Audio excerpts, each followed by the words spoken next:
Kati bwana Seggi honorable kyenjagala obulwadde buno bujja butya obulwadde obusumbuwa Segirinya tewali bwoti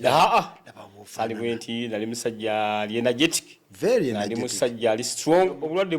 bunkwatira na mukomera actually si bugukira mukomera era mukomera nga ndi musajja ali energetic Segirinya nga nzitowa kuba bapimanga muyingidde nayingira nzitowa kilo 10 nagenda ovayo nga ndi mwana mu 5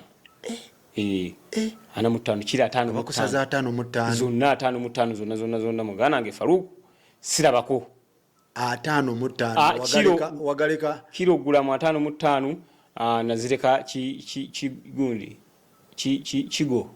wazireka kigo je nazireka olwembeera je twayisibwangamu olwembeera je twasulangamu olwembeera je twalyangamu kwegamba ebyansomoza byali bingi nnyo naalani wange mugana wange bwenga bwe tuwe consolinga tubeera ne tugamba naye abasajja bano twabakola kiki ekyatukwasa Faruku nga simanyi kyankwasa manyi gobeera awo ngomanye ekizibu ko kyava oli bubanga kisoboka kumwetondera wekuba mutima n'ogamba si kwekuba mutima gwe ogenda gyali n'omugamba nti munnange njagala gwewekube mutima onsonyiwe naye nga Faruku simanyi lwaki mukomera nga simanyi lwaki mbona nga simanyi lwaki nsula bwe nali nsula nga simanyi lwaki nkogera ku speed gye sirabanga wabwe nayingira ekkomera oba nalinamu n'ebirwadde byange ebikadde nga nayo byagamba kabituke samanyi nga Faruku nga bw'oningira nga nzigwerawo ku speed ya ice cream nga bw'olumuuzawo ku ice cream mu kasana ku kasana nga speed ningamba kiki ekigenda maaso naye thank God finally nenfuluma ekkomera ebisigadde nsobola okubirwanako nga ndi bweru naye omwaka faananyi okulwana ng'ate oli mu kkomera nga bulwadde ki olwo obusinga okumalako emirembe mu Amsterdam University bagamba endwadde nga 5 bagamba langa diseases ezo ezamawuggwe era ndi under medication banzijanjaba ndi ku ddagala ate bwe bankebera era nyina okuddayo mu Amsterdam Netherlands ate badde bongera okunkolako ekirala nga nyina infection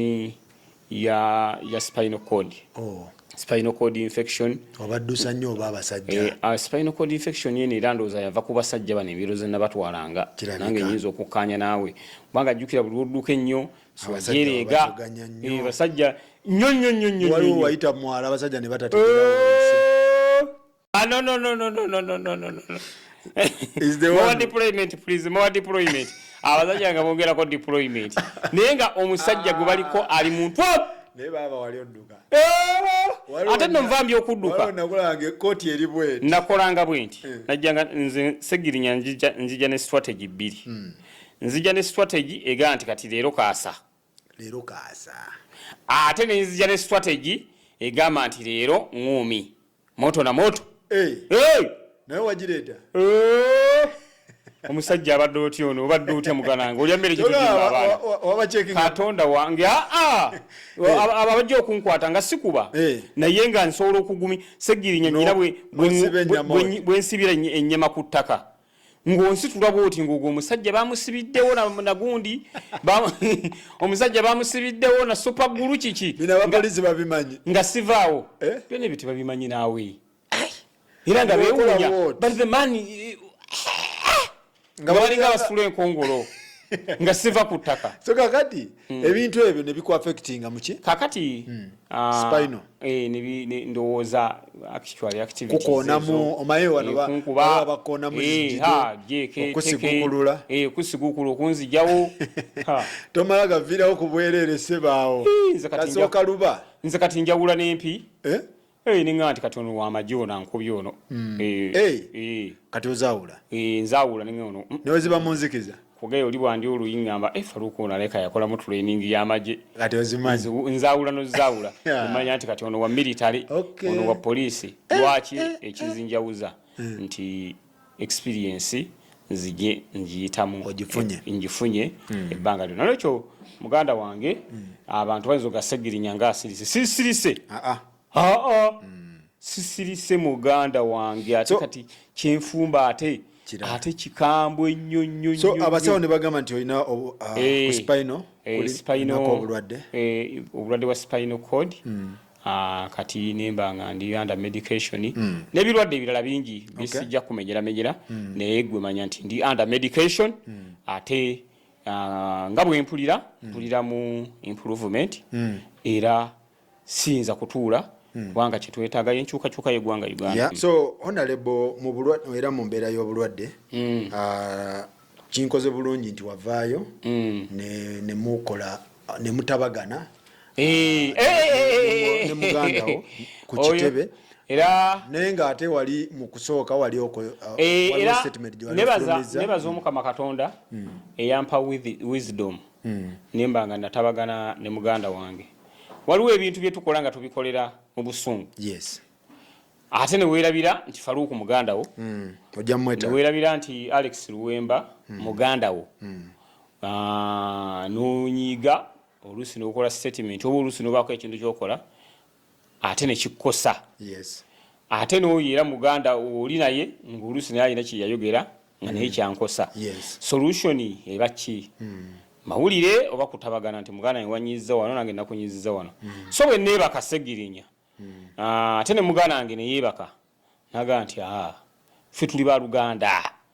Abooluganda bagamba bita bwe bikoonagana tebyatika. Mukama waffe Robert Kyagulanyi Ssentamu akola kinene nnyo pulezidenti waffe oyo okulaba nga ateekawo embeera etabaganya abantu okubeera nga tebayombagana tebalwanagana. Kuba tuli mu kibiina abantu bangi kati sofa ndowooza ng'ogassa abawagizi ba memba bonna tuli mu miliyoni nga 5 ez'abantu kati National Unity Platform ate nga tukyayongerako miliyoni 5 era akalulu akajja teweewuunya okulanga ffe bannamba emu ffe bannamba 2 ffe bannamba 3 nga ffe bannamba 4 oba namba 5 ezo zonna position nga ffe tuzitutte nga tuwangudde namba emu nga bw'olanda wangula akaluko obwa MP.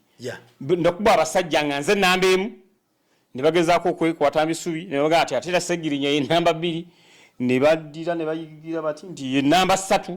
ne baddira ne banyeenya omutwe bati nti ye namba 4 paka namba 5 abanzirira nga bali mu namba 6 namba 7. Ekikolwa kino eky'okugenda ne mutabagana ani yakuwa ekirowoozo ekirowoozo ekyo tulina ekibiina kye bayita National Unity Platform. Yes. Kitegeeza nti kikkiririza mu kubeera obumu. Kaakati muganda wange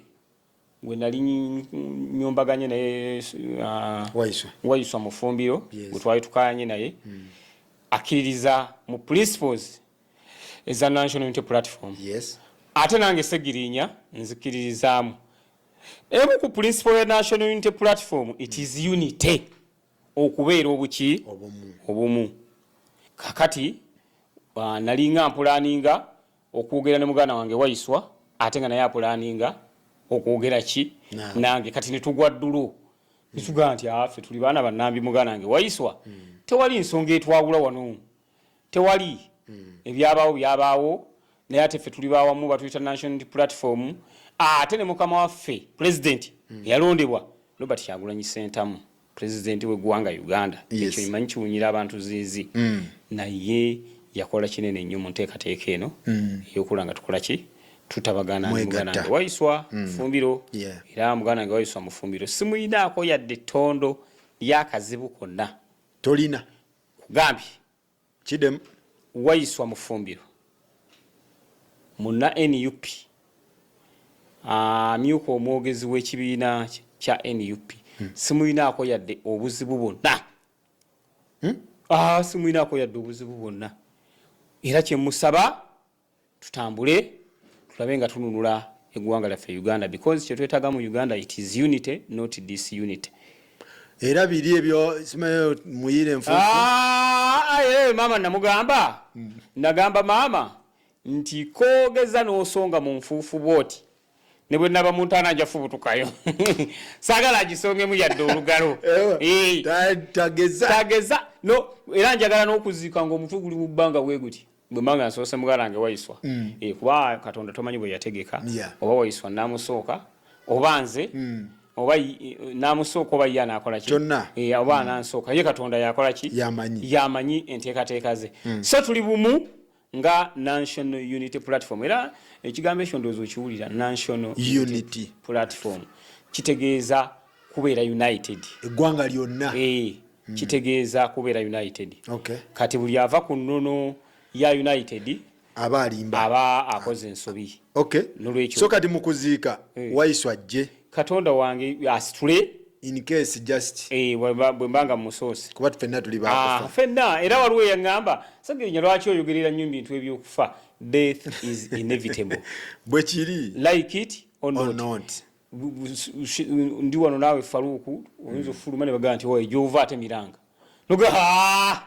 sajja Sseggirinya gwe mbadde naye nga n'eddoboozi alyogeza lyamwanguka nga Katonda omuka agugjeemu so ekyo tulina okyetegekera lwakuba nti tekimanyirika kyekizibu kyakyo naddala mu Afirika eno abazungu abo beetegeka n'addira n'ategeka n'emmere gye banaalya omuzungu beetegeka byonna ng'abigabye ne kakati wano omusajja omuga nti nga tulaba nga agenda okufanga musajja ono Sseggirinya gwokoze statement bwetyo wano mu Afirika omuntu omuga nti wayi nga nnengera nga atakyagira tetukutegeera Sseggirinya tewandibadde gwe omusajja onjagaliza kufa n'omuga death is inevitable tewali agenda kwewala kufa ekyo Faruku era abantu abasinga bamanyi n'okwetegekera n'obuli n'abasajja seba basima entaana oli n'asima entaana ye n'agamba nze muno mbajja okunziika kakaya ate oyo ye omugamba kimuganda wange tolina kyomugamba eyasima Sseggirinya ne Waiswa nkugambye mberebezi yonna tewali mberebezi yonna era yomusanga nga muga buloki ki olina kyakulya kyawe olina lyenvu kikajjo nti anyinawo eryenvu timpaako omunwe nange era bwe musanga bwe kiba kubanga mukama waffe Robert Kyagulanyi Ssentamu alina ekintu kyeyazimba era fe abaali beerumye ndowooza ate ffe twali twagala okizimba mukama waffe Robert Kyagulanyi Ssentamu akkiririza nnyo mu unity obumu bantu okubeera nga tebeerumaaluma tebalwanagana abantu okubeera nga bakkaanya kyova olaba ekibiina era kissaako ekigambo unity obumu ate agali ewamu ge galuma ennyama ekyokubiri twagala ntebe ya ggwanga Uganda kakati oyinza kubanga mwagala ntebe ate nga nammwe bamemba mulwanagana so ensonga eyo pulezidenti yagibeeramu nnyo ey'okulanga tukwatagana ne Waiswa muganda wange Lewis Rubongoya ensonga eyo n'agibeeramu nnyo ne bammemba abalala okulanga tutabagana ne muganda wange Waiswa era tuli bumu Honorable mu bufu bwe bumu gwatwala Kyanja Kisaasi woze twalawo Kisaasi right Kisaasi Bahaya wonna Mperero omutwalira Mperero nawo yatwala Kaleerwe Kazibwe Bashir atwala Kaleerwe wala Wandegeya mutwala Wandegeya uwe atwala Bwayise naye uwe ate wali Kasaawe ngoyise ngovudde Bwayise waliwo akasaawe kawali nako kakyawo Nabweru awo amugatta gundi awo wali ensalo ya Kawempe North Nansana municipality tulani amutwala tulanze tulawo mukirokole wonna kirokole nze nzingawo tatwala kitundu kinene paka ku police tatwala kitundu kinene nnyo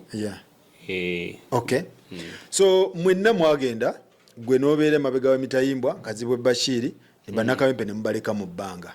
what really happened oyogerako ne Honorable munno Kazibwe Bashir essimu yazikyusa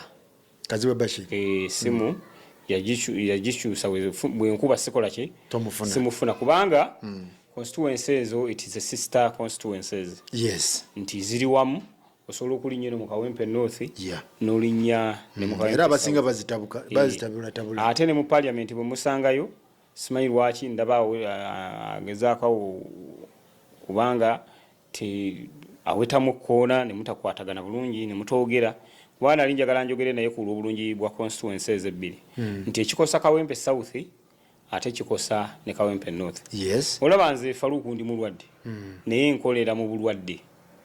muntu tafiirwa ne simuyamba muntu talwaza ambulance netakola mulimu gwayo kubanga nateekawo mechanism ezisobola okubeera nga abantu bafuna services kakale ate nenjanfuna ekizibu ne mu Kawempe South ate bafuna ekizibu era nabo bakola ki baddukira kati baddukira wange kati nga kyenoonya nze ne muganda wange tukwatagane ambuulire nti oba kati constituency njikwaziseemu myezi 3 myezi 4 gira ng'ogitambuza nyinamu obuzibuzibu oba okitegeera abantu at least baleme kubeera kuba ekikosa kazibwe kikosa ne Ssegirinya abantu batandika okugamba naye abantu be twafuna bakikaaki bwe kiri bannakawempe abasinga tebategeera bitambula ate n'ekirala ekizibu era kye nafuna Faruku ate constituencies abantu era tebazaawula tetubaawula ffe tuli mu Kawempe ziri wamu kati oli oba alowooza oba ali mu north bw'aba tafunye services oba ndi mu south kati ne tujja tufuna obuzibu bwe tutyo naye simanyi kyagwa ku muganda mu parliament gwe totera mulabako omugambe olinga ngamba nti omugugu ogumu ogwakazibwe ogenda okwekanga nga ate abantu abamu balina okujja ne bafune services banze kye nali njagala nti constituencies engeri gye zeeriraanye nti omuntu wagenda mu Kawempe South mu office ya Kazibwe ng'asobola okufuna obuyambi oba bw'ajja mu Kawempe North naye ng'avudde mu Kawempe South mu office ya Ssegirinya ng'asobola okufuna obuyambi kubanga constituencies ezo ziri wamu nga actually kye nali nnoonya tubenga wesiriiwo akwasaganya ate naye waataliiwo nga nkwasaganya naye tumanya muntu kizibu kyamugwako musajja ayinza okuba yafunamu okutiisibwatiisibwa musajja ayinza okuba tomanya kwanze neebuunya omusajja eyali active olwovoto lwawaka ng'ajja n'agamba olwovoto lwawaka Bashiri zo omusajja zo sagala kubanga amuvumirira kubanga nange nyinza okubanga nyina weaknesses zange mu constituency sagala kuvumirira mu kulembeze munnange naye kwegamba ekintu campaign yaziteekamu nnyo vibe kati vibe eyo wekka ate abantu batya kakati nzola nange nateekamu vibe naye yange lwaki abantu balabange oli walabanga yakkamu lwaki asobola okitegeera nga omusajja yafuna ebiki ebizibu kubanga Faruku kankubuulira emyaka 2 mu kkomera muganda wange 2 years in incarceration mingi ng'obonaabona ng'oli mu kifo kimu ng'ebikubi kuluma ng'ensekere zikufenkenya ng'osula bubi ng'olya bubi si kintu kyakusaaga ate nga honorable munno gwe totera mulaba mu parliament mulaba anti osobola omugamba n'abantu ekizibu kye mu parliament mulaba era nenjagala okwogera naye naye bwe nsituka nemba nga agenda katebe akaddakaawo ate naye nadda kaddako bwe nsituka nezira kaddako nena tugenda okwekanga tufena tufulumye bweru ulika kugira ate honorable owe Kawempe South bwe ngera kaddako ogenda katebeke ngadda kalala ngaddamu akyusa dda kalala kakati ninga muganda wange kiki kwegamba ate ko kubanga aina yafuna mu challenge era kyensaba challenge oba challenges abantu sinaleti ate abantu baffe naddala be Kawempe bali understandable nze nabeera mu komera for 2 years consecutively nenzira niba nga Ssegirinya kulikayo nga teri akomplaini nga nti kakati engeri gyotabaddeewo tetukyagala kuddamu kulaba Ssegirinya watulyamu oluko badde mu komera nedda abantu bali understandable abantu baffe naddala be Kawempe kyensaba akomewo tutambuze emirimu gya constituency abantu baffe basobola okufuna services kuba abantu batulonanga batunamu obwesige navuganya n'abantu 15 Kazibwe yavuganya n'abantu ndowooza nga 10 naye kakati mu bantu 10 ne bagamba nti Kazibwe gwosaanidde nange bantu 15 naga nti Ssegirinya gwosaanidde tosobola twala kintu ekyo for granted naye bwabanga ayinamu obuzibuzibu ajje twogere tulabe kubanga nze bwe nafuna ebizibu nali manya jja kumaakuma abantu bange Kazibwe wakumaakuma mbwa mulekwa bwe babeeramu nga bansibye naye ate nze ndi ready okumaakuma abantu be singa ntegeera nti alina challenge wano omuntu asobola okufuna challenge ewa olinga nga nti nabo bamulekwa yabasuulawo ate sijaga nti yabasuulawo sijja kukosa statement yo tomanya muntu kizibu kye yafuna ate naddala bano abasajja ba gavumenti batiisatiisa bayinza okuba bamugamba nti bw'olinnya mu constituency embooka egenda tokota nga gwe bamaze okuteekayo nga nze bamaze okunteekayo omusajja naga sajja bano tebasaaga segirinya kati mwaka gumu kitundu awe nakyo engeri gye bakuteekayo banya omugamba olaba segirinya bwafaanana ate nga constituency zeeriraanye ate ffenna twagira mu gundi yayeemu mu kibiina kimu mu mbeera ya nnaku mu mbeera yakubanga tetulina bakazi bwe talina nange najja siina mu mbeera yakubeera nga sympathy mwe tujjidde ne kazi bwe yagira mu sympathy nange nagira mu sympathy olengera nga waliwo similarities wakati wange ne kazi bwe kati ng'asajja omukangamu omugaa nti segirinya ndoza omulengera bwa poocha wanna poocha tujja kukola naawe tutwale ndowooza najjayo lo n'agamba nti muganda wange tomanya kyagwa ku musajja wakazi bwe gwe mmanyi yali musajja nga mwogezi ate si watandigenze mu constituency ate yandibadde eddoboozi ly'abantu alituuse yali musajja mwogezi yali musajja mukozi ate nga ali informed ate nyonyonyonyonyo very informed journalist era nebigenda maaso byonna abiraba era singa abadde abikolako analysis ate singa waliwo embeera endala kubona mwe bannamawulire nammwe mwali mumutola mwatuka nomuwa okubakulira nemugamba nti omusajja ono yaba atukulira abamawulire okkeera ne balonda omuntu ne bamuwa obwawuja obayita bafala mwe mufugika muganda wange mwamuwa ekifo n'akikwata so kati bannakawempe bali kuki abannakawempe mbakuweereza kati oweereza bonna oba ampeereza bonna muntu afiiriddwa wendi muntu alwaziza wendi muntu alinamu challenges nga nsobola ozikolako nga nzikolako pola lwakuba sikyakolera kati ku speed ate eri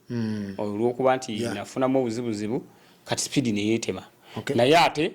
nsigala abantu mbaweereza era challenges ezimu zibasanga